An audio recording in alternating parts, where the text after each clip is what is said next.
Good morning, everyone. My name is Debbie, and I'm with Festivals and Events Ontario. And you have joined us for Tuesday Talks on April 13th, 2021. Byron, we've made it a year, believe it or not, after all this craziness that's going on in the world. And our guest today is Byron Pascoe from Edwards Creative Law. And thank you, Byron, for joining us and sharing your knowledge and expertise in the world of entertainment. Thanks for having me. You're welcome. So do you want to introduce yourself so that people know who you are? And definitely. So I live in Ottawa. I work at a law firm called Edwards Creative Law. We work with entertainment clients across Canada. And we have lawyers who are currently living and based in Ottawa and in Toronto.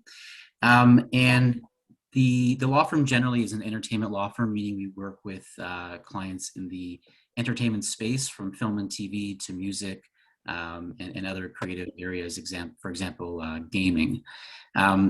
Most of my practice is focused on music, and I work with performing artists, managers, producers, and also festivals and companies regarding their various music law needs. I'm also on the board of directors of a couple of festivals in Ottawa, being CityFolk and MEGAPHONO, and work with other festivals too. My background before law school is that I used to be involved in the theater world for a bit. I used to produce some theater and do some little bit of bad stage acting myself, but the focus was mostly around actual production. And then I went to, before I went to law school, I went to business school in Debbie's neck of the woods at Laurier. Then I ran a television production company for 5 years, producing content for Much Music, CBC, American Cable. Then went to law school to become an entertainment lawyer. I went to University of Windsor Law School. And for the last 7 or 8 years, I've been practicing entertainment law with the law firm Edwards Creative Law. And I need to mention that this presentation is not legal advice. It is not to be considered as legal advice. This is legal information. If you have a specific question regarding your circumstances, please consult a lawyer to discuss.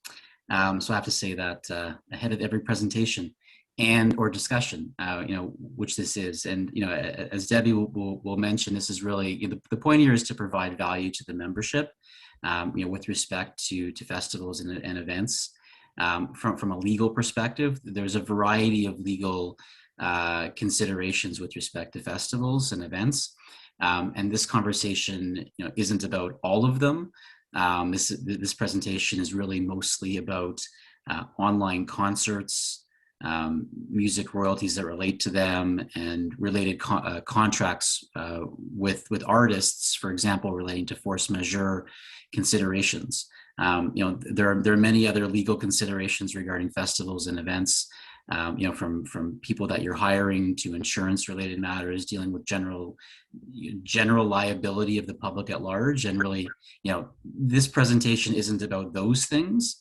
It's about some of the things, some of the many legal related considerations of running or managing an event or festival, whether you're a private organization or if you're representing a city or township. And so looking forward to chatting about those items today. And if there's other legal related questions that come to mind now or in the future, I'm sure that whether it's probably not myself, but other people, I could definitely speak to those at another time. But yeah, looking forward to having this discussion with you all today. Byron? So what should an event organizer consider with respect to their agreements with an artist if they perform an online event? Right. Or if they produce an online event? And so, before I did prepare a few slides about some of the items we're going to talk about today, but really kind of, before I jump to that, the reality is that pre-COVID, like before COVID, most events, were in person, in real life. People attended a specific event, or people performed at a specific event, people attended. You're only dealing with the people that are there presently in physical form, and the artists actually come to your city or town, to perform.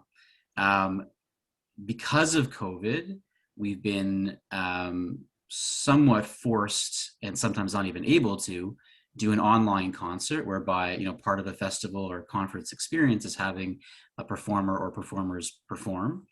And there will be life after COVID. And the question is, to what extent will there continue to be online concerts? And I think that there's advantages and disadvantages. Among other things, it allows for more people to attend who wouldn't otherwise be there, but the people who are there in your city or town, want to actually appear in person. And so moving forward, there might be more of a hybrid model where there are some aspects of your festival or event that are available simultaneously or afterwards for people to watch online. Or if you have two stages at your show, perhaps that the experience is one whereby people attend in person at one stage and watch the other stage at some point in the future. So online events definitely became more prevalent because of COVID, but I don't think they're going away afterwards. And so this conversation, I think, is relevant for both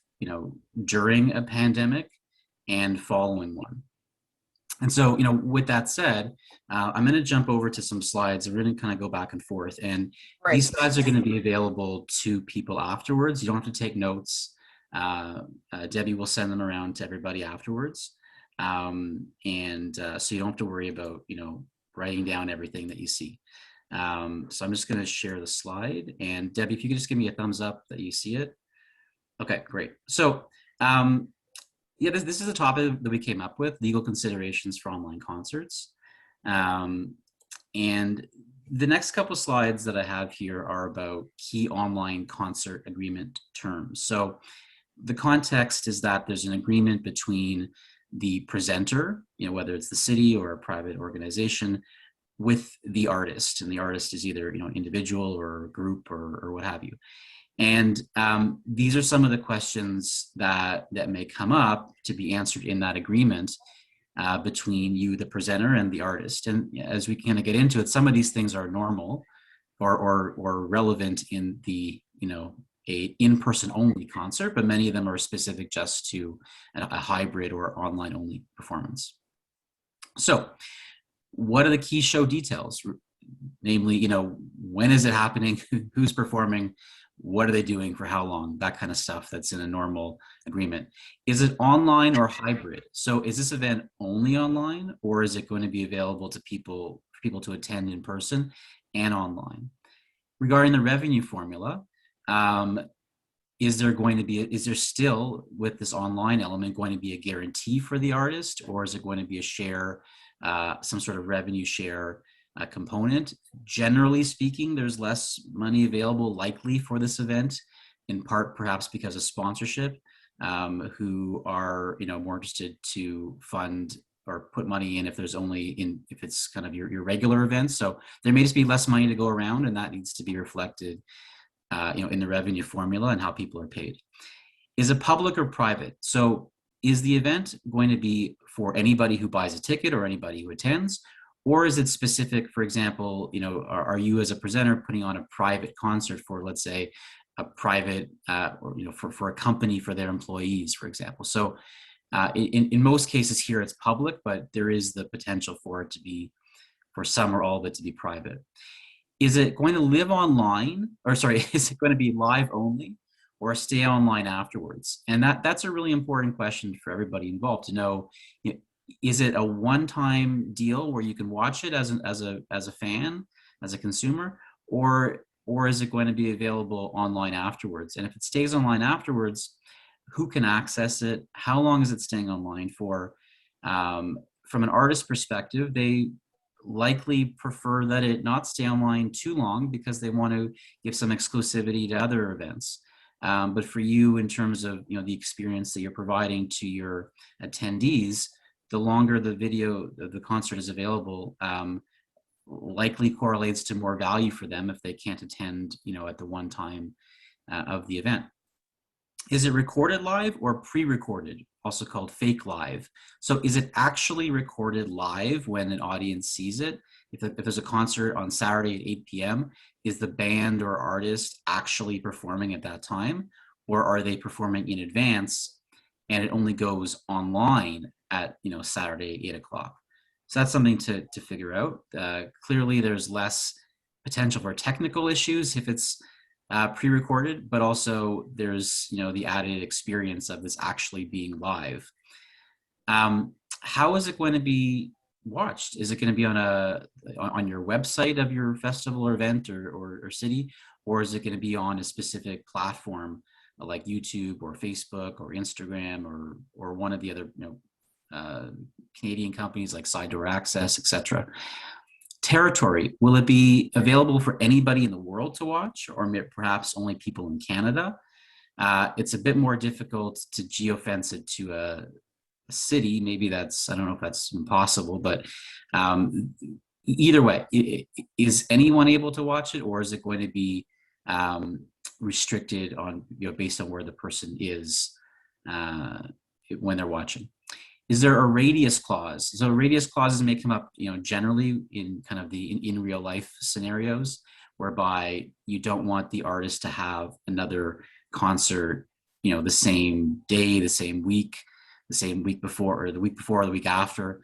The challenge, or the reality with online concerts is that because some are pre-recorded and some are actually live, you don't want to be showcasing a live concert at Saturday at 8 p.m. and the same band is performing a different concert at a different event at the exact same time, because then that it's clearly not actually happening live. There's more than one live performance happening of the same artist. So you want to coordinate it with what else they're doing.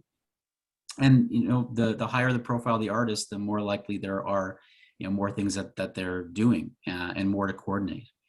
And media, do you what, similar to the in real life scenario, what are your expectations about what they're actually helping you to do to promote it? Are they promoting it on their social media destinations that they're attending in this festival or this conference or this event? Just getting clarity on that, which is really normal at any time, but definitely still relevant in an online situation. And here are 4 more items to consider. And we're going to get into some of the details on this, but ideally the artist confirms that he, she, or they can provide the rights to you that they are giving to you, being the right to have this online concert of theirs. Secondly, there's the question of, are you paying them anything more with respect to the rights to use their compositions?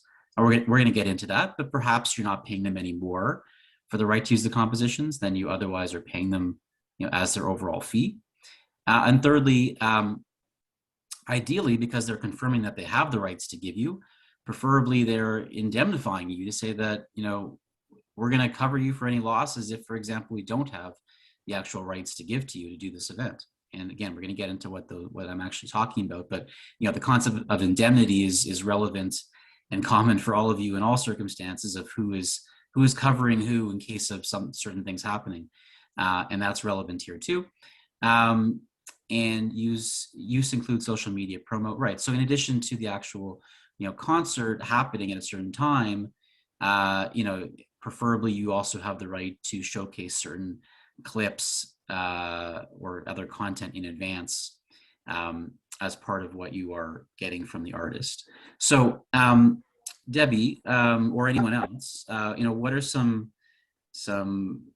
questions, if any, that arise based on what I've just briefly said about key online concert agreement terms?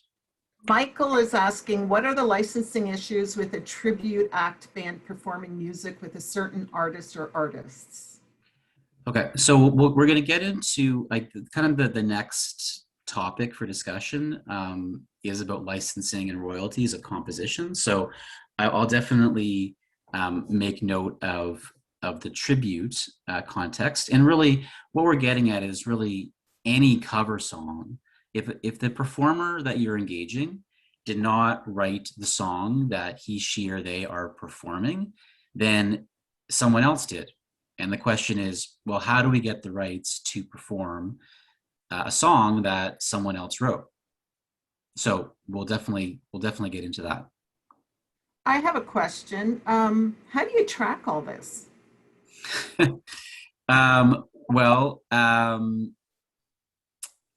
do you track all this? Well, the starting point is, preferably, I'm just gonna end the show for a second here. Preferably you have a template agreement that you have everybody sign, and everybody has the same terms. And therefore you just know that everybody has the same terms, but that's just not, entirely realistic. Some artists are obviously, paid more or less than other artists. If you have any sort of most favored nations clauses, then you want to keep track of how other people are being compensated, so that you can ensure that if you've given a most favored nations clause to somebody, that you know what your actual obligations are to them. But when we're talking about keeping track of the compositions, that really does relate to the next section about, actually what rights you need to perform compositions in an online concert. And, the more organized you are and the more information you have, the better. And, if in a perfect world, if your event had, let's say, 4 performers and they all said, here's my, set list of 10 compositions, and here's who the writers and publishers are of each composition, that would be great. That's not realistic, but it's a great, that would be preferable. I say it's not realistic because sometimes people just they don't know yet what they're going to perform. But because of all of the nuances and different elements of online concert royalties and licenses, you really do need to know in advance of what people are going to perform. And it's annoying to impact the creative of a performance based on what some lawyer said. But, what we're doing here is talking about how best you as the presenter can protect yourself, and how also we can all, follow the rules of how these things are done. I'm not the police. I'm here to talk about, how things can be done, ideally, to respect the rights of all of the stakeholders involved. But at the end of the day, what we're trying to do is to communicate best case scenarios and strategies and tips on how best to plan ahead for them. And really, the more information you have about the performances and what's being performed, the better you can plan to actually, do as much as you can regarding getting the appropriate licenses and permissions. Okay, that's great. Thank you. you. Maybe that's a good segue into like our discussion about, what those licenses and royalties actually are. Okay. But I do have another question. Sorry, go ahead. A couple, actually. Sure. Christine and I both want to know, what do you mean by most favored nation? Yeah. And okay, answer that first, then I'll get to Patricia's. Great. So most favored nations is a concept that is used in a variety of settings. And in the festival world, here's an example. Let's say you have 4 artists in a lineup to perform at your festival that night. And let's say that you're giving just using some random numbers here. Let's say your headliner is getting $2,000 and all the other performers are getting $1,000. So you have 4 acts. The first 3 are getting $1,000 and the headliner is getting $2,000. If any of the 3 opening acts say to you, we want to be paid on a most favored nations basis with all of the other performers, what they're saying is, if you're paying somebody else more than us, we want you to pay us that same amount. So if the first performer who's getting $1,000, if you agree to pay them on a most favored nations basis with all of the other performers, that means that you have to pay them $2,000 because the lead performer, the headliner, is getting paid $2,000. Your response in that situation should instead be, well, we can't give you most favored nations. We can't pay you on a most favored nations basis regarding the headliner, but we'll pay you on a most favored nations basis regarding the other 2 opening acts, because you already were going to pay the opening acts, $1,000 each. And so the concept is used in, well, this is really, that's the most relevant example for a festival. And the reality is that the more artists that you have, the more there will be different rates that you're paying to different people. And, you're only able to, you only have a certain, budget. And, in many cases, you cannot provide a most favored nations basis, but clearly for your headliner is not going to get paid any less than anybody else. So it's easy to, it's unless that's not the case, but it's a lot easier for you to accept a request that your headliner is being paid on a most favored nations basis with the other performers. So Right. I'm going to include in the content that we send afterwards, I'm going to include a blog that I wrote about most favored nations, and it provides for some other examples in some different contexts as well. Wonderful. And just like the short form of it is MFN. So usually people would say MFN, not spell out most favored nations. So if they say I want to be paid, okay, I agree to that fee, so long as it's on an MFN basis, then that's what they mean. They mean that fee is okay so long as you aren't paying anybody else more. And if you're paying somebody else more, then you have to pay them. You have to pay this artist the same amount as you're paying somebody else, unless you have some kind of limitation, or exclusion. So yeah, I'll pay you on an MFN basis, but not with respect to our headliner. Perfect. Thank you for that. That now makes sense. So Pat is asking, can you talk about Facebook banning a song or video that we put up as an example of an artist in our festival? We can't ensure that the artist has the rights to the song each time, and there are so many groups singing cover tunes.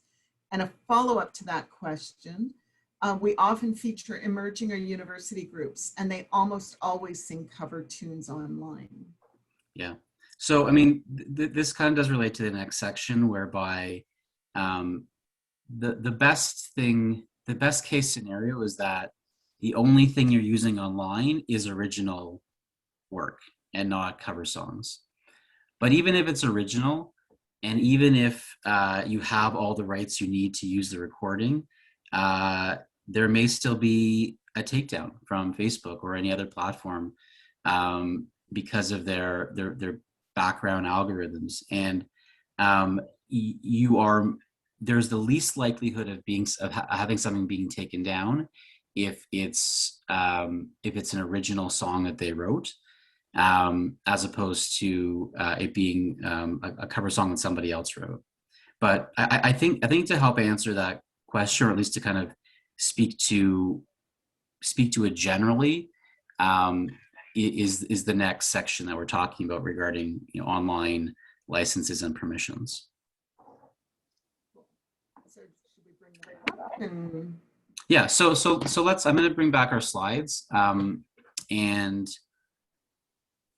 this next section is a little dense, but it is what it is. What can I tell you? So again, this is going to be available for you afterwards. Don't have to worry about taking notes or anything. And this slide here is not, there's only 3 words here. So this is not indicative of the future slides here. But bottom line, you need to think about, yeah. Just froze up on us. Sorry. Oh, can you see it? Yep, we're good now. Okay. So with respect to licensing and royalty considerations for online concerts, there are really 2 main elements, and they kind of subdivide, but the starting point is that you're dealing with a master recording, like an actual recording, and you're dealing with the compositions that are being performed on that recording. And if you compare it to real life, or I mean, online is real life, but if you compare it to, in real life at a non-online concert, there's no master recording. There's no recording generally of the concert. I mean, if there is, then that's something that you deal with. Perhaps you're making a DVD of your concert or your event, but generally you're just, people are performing compositions, and there's no other form of recording of them. But there is in digital concerts, because an online concert is a recording of a concert that you are showcasing. So with respect to the recordings, there's either a pre-recording used. For example, if someone is performing over a track, there's a backing track that's being used. And whether it's an online festival or in person, you still need permission to actually use it. And for the master recording of the concert itself, the question is, who owns it? Do you, the festival, own the recording, or does the artist own the recording? And it could go either way, but what's important is that the presenter has the right, the exclusive right, to use that performance and, or, you know, that recording of the concert. And if it's not exclusive, then you need to make sure, if someone else can also use the same concert for their festival, you want to make sure you know and, you know, can approve of, you know, who else is using it, because there's a lot less value if you have a performance at your festival which is the exact same concert that they've, you know, provided to 15 other festivals. There's just less value there. So you want to clarify who owns the recording of this concert that's in your festival. And if it's not owned by you, then, you know, what are they planning to do with this outside of it being at your festival? The next section here is about the actual compositions. And this is kind of where the focus of this section is all about, because in person, you know, as you're familiar with, or you may or may not be familiar with, but likely someone is familiar with it, your organization, the presenter pays the relevant PRO, Performance Rights Organization, here in Canada at SOCAN. So someone's paying SOCAN a right to publicly perform the compositions, regardless of whether they're written by the artist or not. So you have a festival, you have 10, 20, whatever number of performers. Each of them perform a certain number of songs.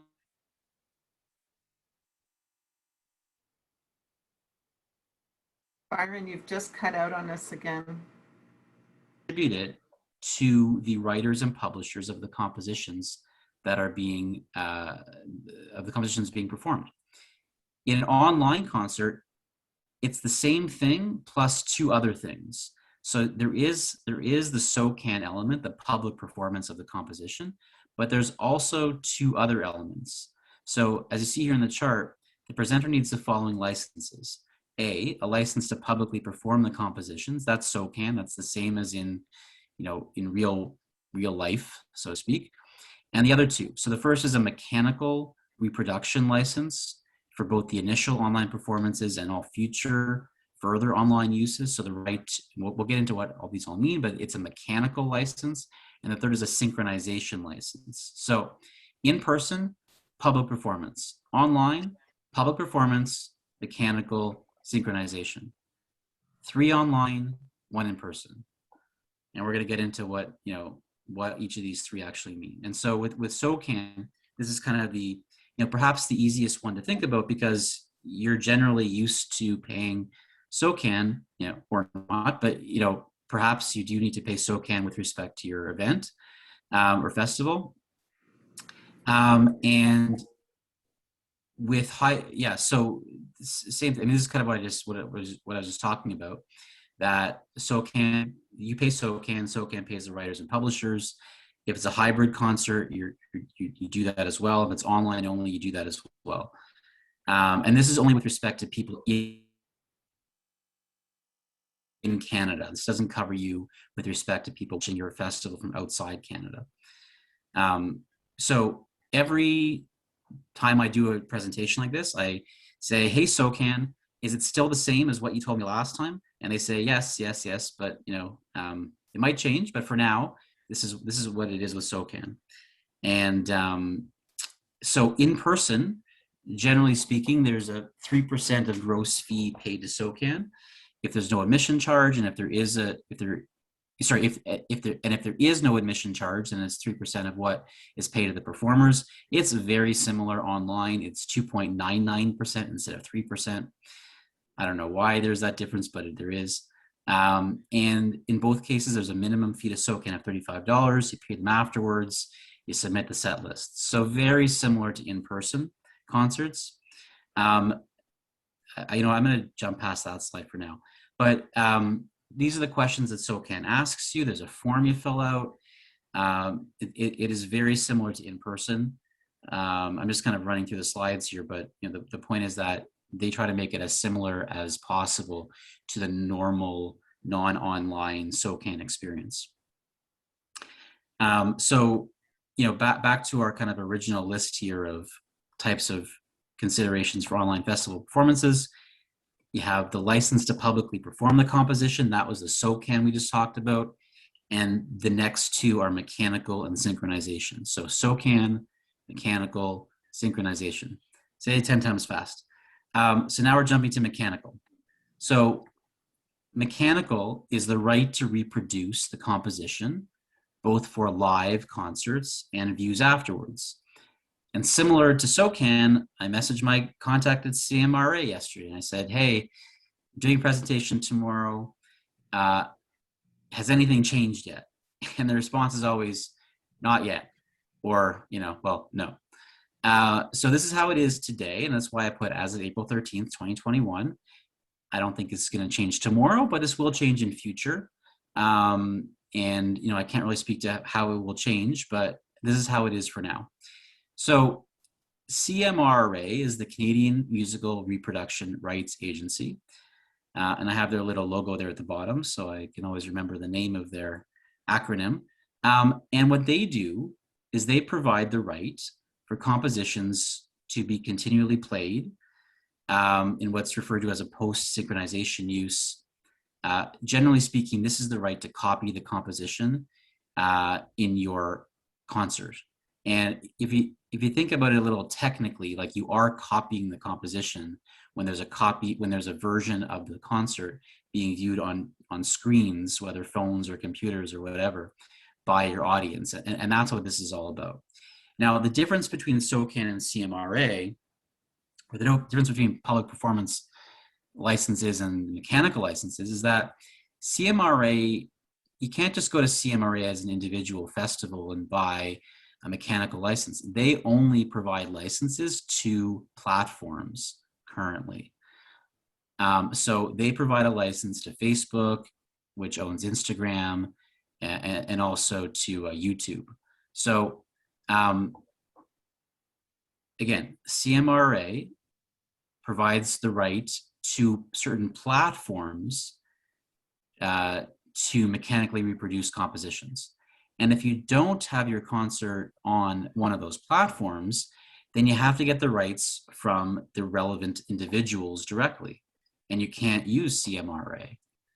So, in what situation would Cmrra actually be, not actually, but what situation would they be helpful? If there's an online concert that's on YouTube, Facebook, or Instagram, if all compositions performed are represented by Cmrra, and I'll get into SOCAN-RR in a second, and all views are from Canada, then you're covered. Subject to some exceptions, and there's always exceptions, but generally speaking, if your concert is on Facebook or Instagram or YouTube, if all the compositions are represented by Cmrra and all your views are from Canada, then you're covered by Cmrra. And that's kind of a, some may say a narrow scope, but that is what they do. Now, SOCAN has a company called SOCAN Reproduction Rights, SOCAN-RR, and for all intents and purposes for this, they do the same thing as Cmrra regarding these licenses, etc. They just have a much, much smaller catalog. They're kind of newer to the game than Cmrra. So here are three broad presenter scenarios with respect to mechanical licenses. Byron, before you do that, sure. There's a question. Does Cmrra cover Vimeo? Vimeo? Vimeo, sorry. Yeah, that's okay. Not as far as I know, but I will find out and get back to you. So I'll ask the contact there. Actually, I'm just going to email them while we are in the presentation. Okay. And we'll see if we get a response by the end of it. Does Cmrra provide a license to Vimeo?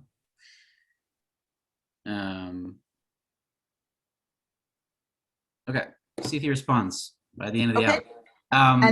And then there's another question. Who actually gives the synchronized licenses? The Cmrra SOCAN or the actual owner of the license, such as the artist or representatives? The third option. So Artist or representatives. yeah, Okay. and we're going to get into that in a second, but everyone's kind of in their own little lane for now. SOCAN provides public performance licenses. CMRA provides mechanical licenses to certain platforms, and individual rights holders provide synchronization licenses. Now, as we're going to get into in this example, in this scenario set up here, if CMRA does not provide the mechanical license you need, then you also need to get that from the representative of the writers.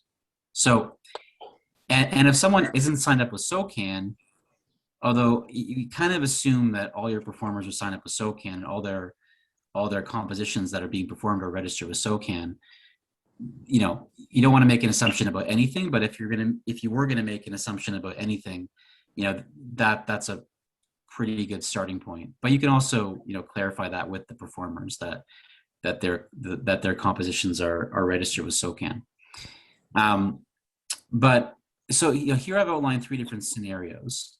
Scenario 1, presenter gets approval from the performer in writing to obtain a license to reproduce the compositions that she wrote or arranged. I put arranged here because if something's in a public domain and you arrange it or adapt it, then they have rights in their adaptation or arrangement. So if she has a publisher, then the publisher needs to give that permission. And if there are other co-writers, then those rights either need to come from those co-writers or from the performer if, you know, he or she or they represent the rights of their co-writers. The second scenario is that if the presenter is hosting the concert on Facebook, YouTube, or Instagram, you check to see if the compositions are represented by them. And if you're fully covered, then you're fully covered. And now, how do you know if a song is registered with CMRA or SOCAN-RR? Well, CMRA's website has a search function where you can see if a song or composition is fully represented by CMRA or not. I don't think SOCAN-RR has it, and I should check that out. I should probably know that answer, but I haven't thought about it. But the SOCAN repertoire is not the same as the SOCAN-RR repertoire, meaning that there's over 170,000 SOCAN members, and, you know, I don't know how many tens of millions or more compositions registered to SOCAN. A very small amount of those songs are also separately registered with SOCAN-RR. So just because a song is registered with SOCAN does not mean that it's registered with SOCAN-RR. Scenario 3, if presenter is hosting a concert on a platform which is not Facebook, Instagram, or YouTube, perhaps Vimeo, then presenter asks the platform or CMRA or Byron in a presentation if they obtained a license from CMRA or SOCAN-RR, and if not, then you go to scenario number 1. So, you know, these things, I suggest kind of reading them over a few times after the fact, but, you know, the reality is that, I'll get into sync in a second here. The reality is that every composition is different and every performer is different, and realistically, you know, if you have one performer who's a singer-songwriter and writes all of her own material, you know, a lot easier to deal with compared to, you know, 20 acts, and some of them have cover songs and some of them have other stuff. It can be a bit of a, I'm not gonna say a mess or a challenge or difficult. It's just more things to look into to figure out, you know, where the rights are coming from. And do I have, oh yeah, I meant to put this slide first. This slide is similar to that comment. Not all compositions are the same. And here's just like 8 different examples whereby you have, you know, I'm not expecting everyone to read all this stuff right now, but the point is that every composition is, you know, falls into one of at least 8 categories with respect to SOCAN membership or CMRA membership, or it's a cover song. Like, there's a lot of different scenarios. And, you know, to Debbie's question of how do you plan for this? Well, the starting point is just to know as much as possible about what's being performed. And the starting point is what songs are being performed. And then, are they original? And then, you know, are all of the co-writers members of the performers? And do any of them have publishers? And who signed up with CMRA? So like the list kind of goes on. but this is kind of a starting point of the different categories of different compositions that might be performed, which sort of, but not really, leads to the segue of sync licenses. So again, we have public performance licenses, which is SOCAN. We have mechanical licenses, which is predominantly Cmrra, and if not them, then you get it from the relevant rights holder, which is the publisher of the song. And we'll talk about who all these players are in a second. But the third is a sync license.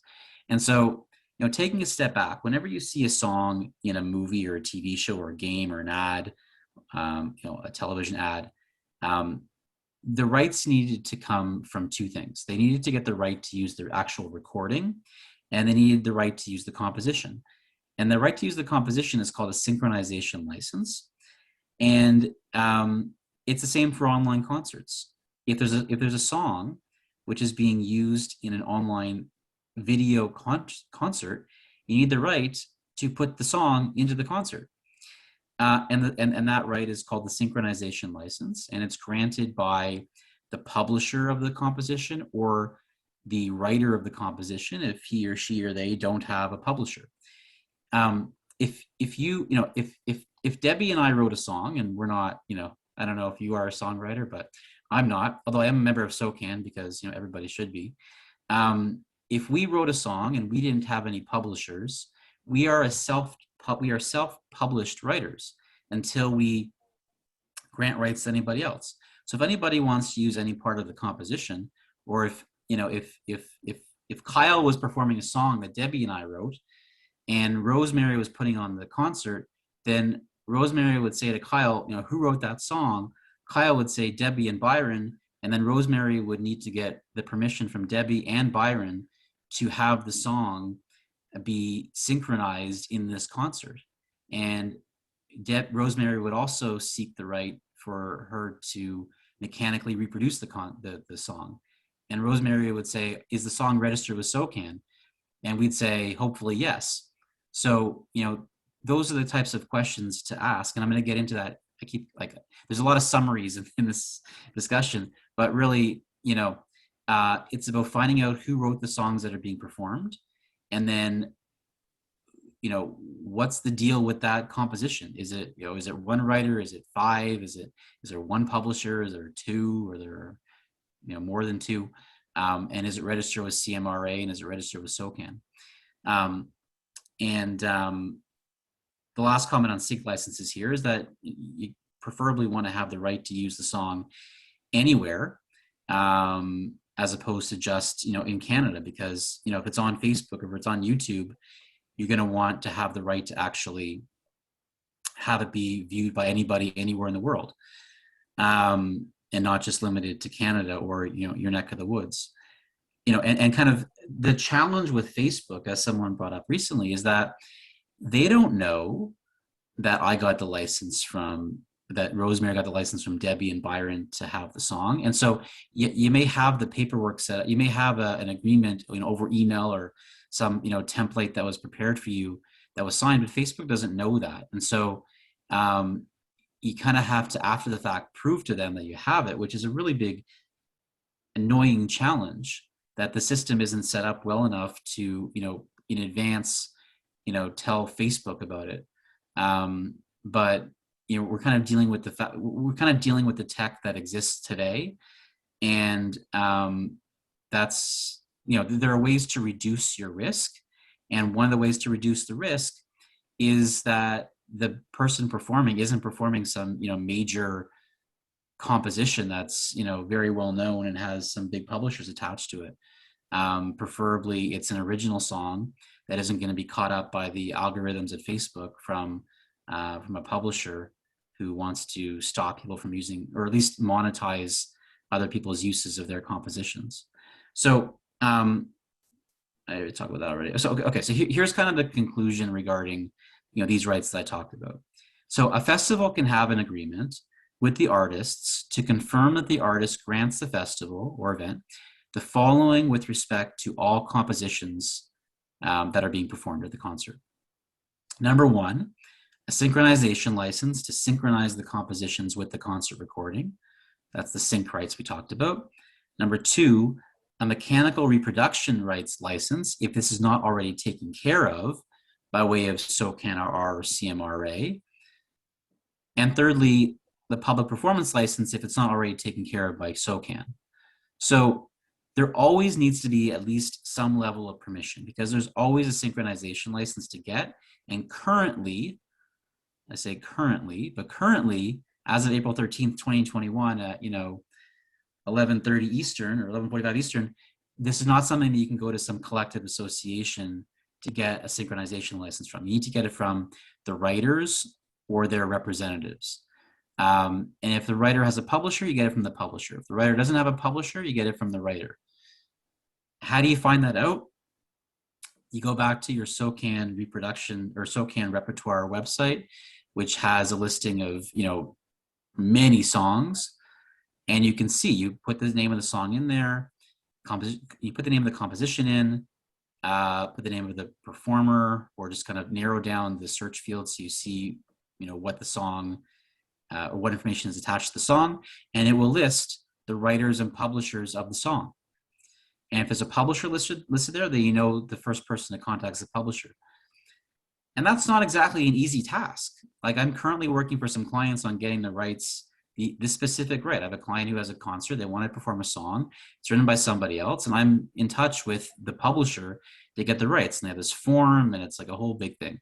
And, ideally also, you kind of don't want to pay too much money for it. Otherwise, it is not financially feasible to perform the song, which is, again, why it's just a lot easier, unfortunately, but it's a lot easier if they're performing original songs. Like, so if you have a singer-songwriter who's performing, who alone, she can give you the right to synchronize the song with the recording, the mechanical reproduction right, and is confirming the song is registered with SOCAN, then all you're doing is paying SOCAN just like you normally would, because you're getting everything else from the artist. But the higher the profile artist you have, the more co-writers they have, or maybe that's not direct correlation, but at least the more like publishers are likely involved, the higher the profile of the artist. And you want to balance this all out. You want to have the best possible performers at your event, and just sometimes the higher the profile of the artist, the more layers of permissions that need to be involved. So, just based on the timeline, I mean, this is really, this does give the information of what you need to do, but it's really not, we could talk for hours about this in different scenarios, but the point of this initial discussion on this point is to, scratch the surface and go a little bit beyond of like, what actually is needed. Some of the ways to do it, some of the tips on how to at least figure out, who I need to get permission from. And, ideally, perhaps you have the tribute band perform when you're in person, because you just can't possibly you can't get the rights. Now you can, it's easier with a tribute band who's performing one artist's compositions, because you're probably just going to get permission from one place. If you have a band and they want to perform 3 different cover songs from 3 different artists, that's probably actually harder to get, compared to the tribute band, because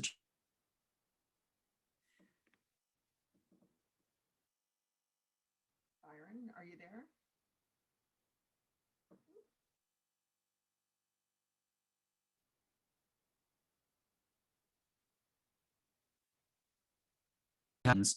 and have things set up with them in advance to be able to say to a festival, we want to perform at your event, and we've talked to the publisher of the original band about these things, and here's our fee and here's their fee, and their fee covers all these things.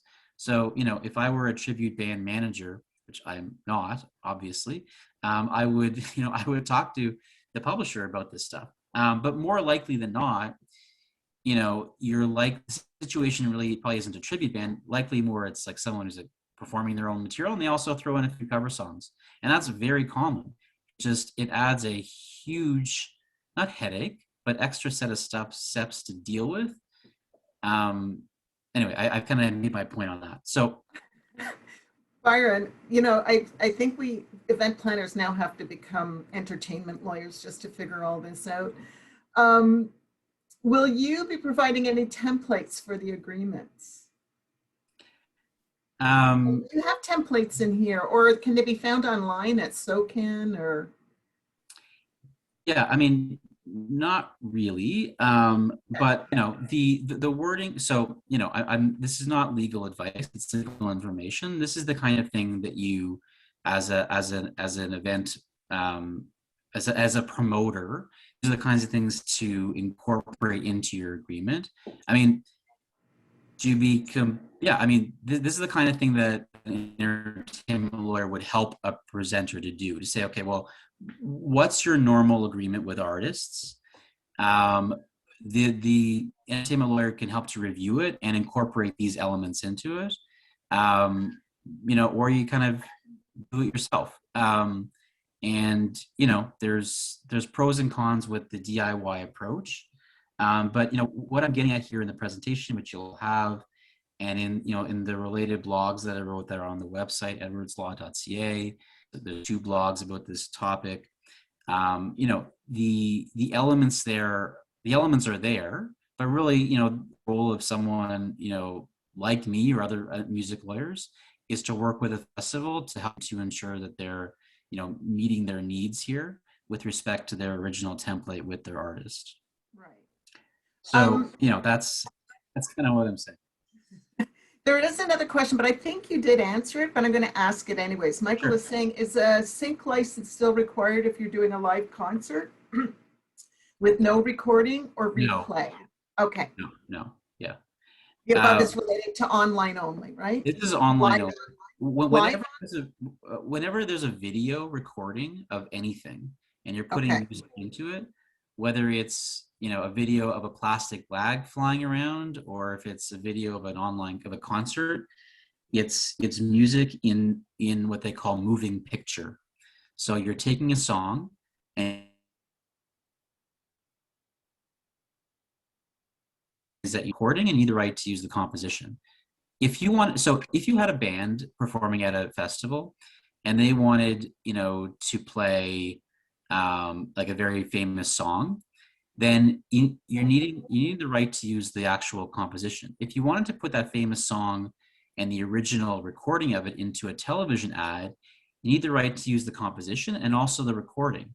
So with an online concert, you don't need the right of a record label to use the original recording, because you're creating a new recording with the band that's with the artist that's performing it. So it's a little, you're not having to do all the things you would have to do if you were, you know, producing a television show or a movie, but you have to do more than what you would do if it was an online or an in real life concert. If you're doing an in real life festival or concert festival event, you have someone performing. The only thing you have to worry about regarding the compositions, if it's only live, people are watching it live, the only thing you have to worry about is paying SOCAN. Full stop. When you're adding in other elements, when it's a video recording, that's when you add in these other elements into it. The other thing, and I don't want to kind of, you know, throw people off with this either, but like a record label, if it's a very prominent artist or an artist that's signed to a record label, and you know, most artists are not signed to record labels, but the ones that are, um, likely have clauses in their agreements that relate to recordings of their compositions. And you want to check with the artist. Again, this is about the artist confirming that he, she, or they have the right to enter into this deal. Because for some artists, they need their record label to agree that this can all happen, which again is just another layer of, you know, annoyingness. But um, at the end of the day, you are trying to do as best you can, and part of this falls on to the actual artist to confirm that he, she, or they are allowed to do this, because there's only so much due diligence that you as a festival should be required to do. And you know, it's relevant to share the workload with the artist who's performing. Um, and you know, if they don't want to help, there are probably many other artists who would love to play your festival or event. So you're meaning that you should get the artist, if they're going to be performing all these, they should be the one to get the rights and the No, permission? no, I'm not. So sorry. I didn't mean to. I didn't mean to make that point. The point I'm trying to make, or that I, yeah, attempted to make, is that if you're asking an artist to provide you a set list and they're saying, no, we're not going to do that. If you ask an artist to only perform covers and they say, no, we're not going to do that. If you ask the artist, to confirm that they're allowed to do this concert and there's no other record label involved who might have, a say about this, and they say, yeah, we're signed with a major label, but no, we're not going to help you to, we're not even going to check our contract. And no, we're not going to sign a contract that confirms we're responsible for giving you these permissions. It's like, well, that's kind of an extreme example, but if someone is really not being helpful at all, that's probably not a great sign in general. But you really, for an online concert to work in a way that actually meets all of the obligations of what you're supposed to do to get the rights to an online concert, it's really a bit of a partnership of you and the performers, recognizing that if they're not performing songs that they alone wrote and control, that you're going to need a little bit of assistance to know, what they're performing, so that you can figure out if you're able to get the rights or not. And in the scenario I talked about, where I'm trying to get the rights for in that case, it's an artist who wants to do some online concerts. They're proactively saying, they're getting an entertainment lawyer involved to get the rights from a publisher to perform one specific song at an online concert.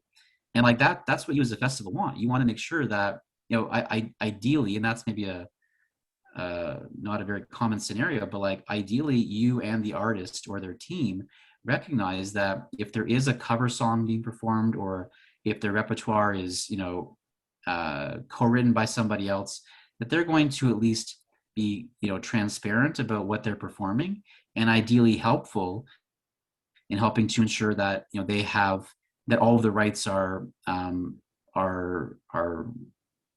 obtained.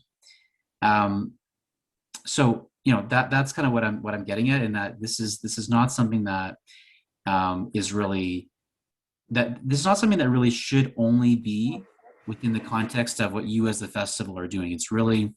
It should be something that is very openly, like transparently discussed with the artist, just to make sure that they understand what you're asking them for, and that you're all working together to ensure that somebody else isn't going to make a claim against the event, because nobody wants that. We all want the best possible performances to happen with the best possible compositions being performed. But if a certain song can't be performed because it's published by somebody and they just don't want to give any rights to it, then you just all kind of have to agree that you're not going to perform that song this time.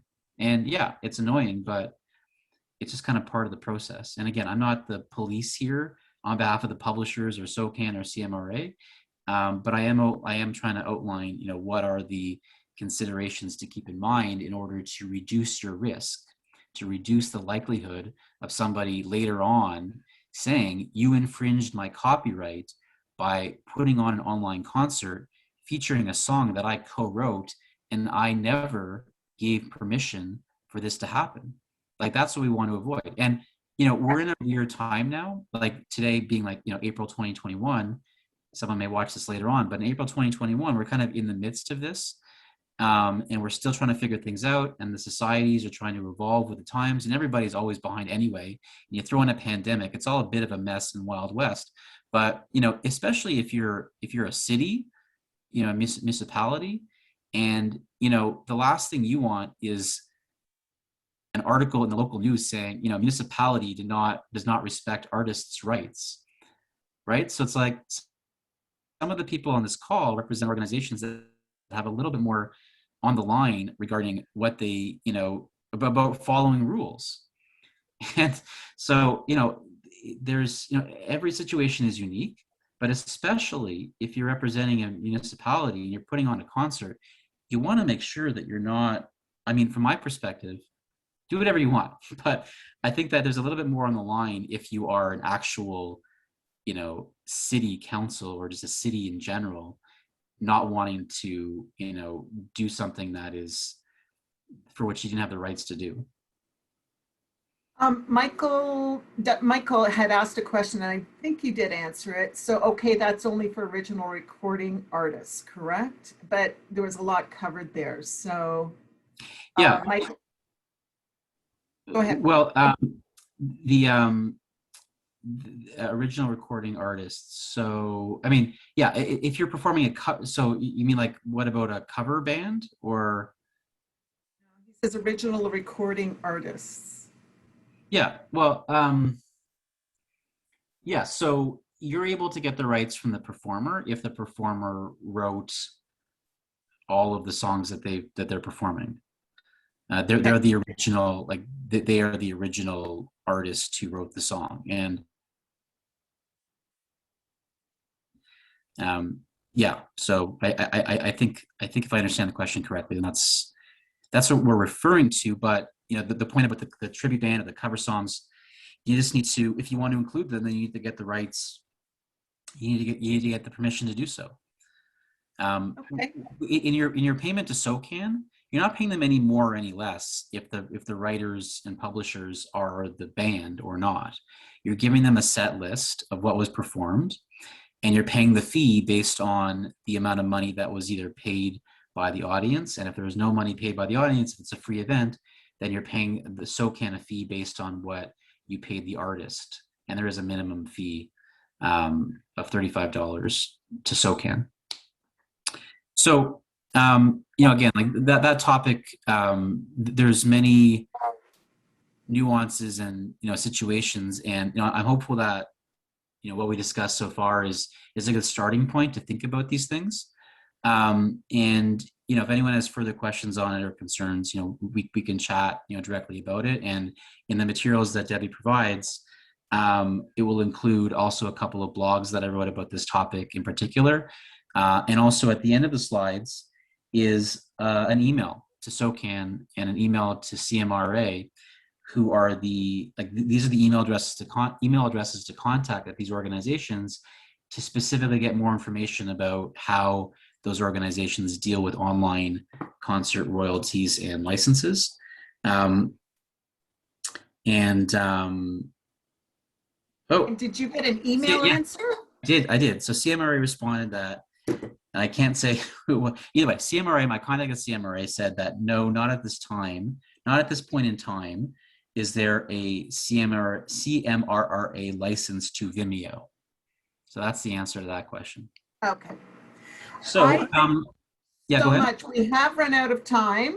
Okay. And people are starting to bow out, but the great information. Thank you so much. I do have another question from someone, but I'll send it to you and maybe you can answer it and I can send it to them. Sure. And you know, just the one other thing that I, you know, prepared some slides for was about the concept of force majeure.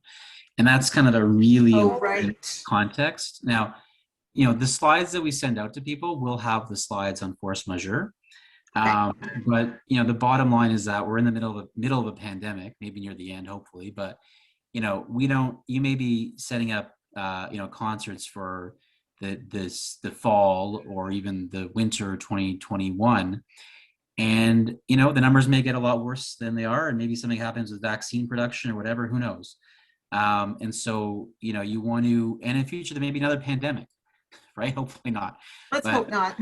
You never know. Either way, a relevant force majeure clause in your artist agreement is something to think about. And the slides that you'll get outline some of the considerations with respect to force majeure clauses. Perfect. Thank you so much, Byron. You've been a wealth of information, and wow, who knew? Who knew you needed to know all this stuff? So it used to be about the music, right? Yeah. Thank you again, everyone, for joining us, and we will see you next week on the next Tuesday Talks with Theo. Bye, everyone. Thank you.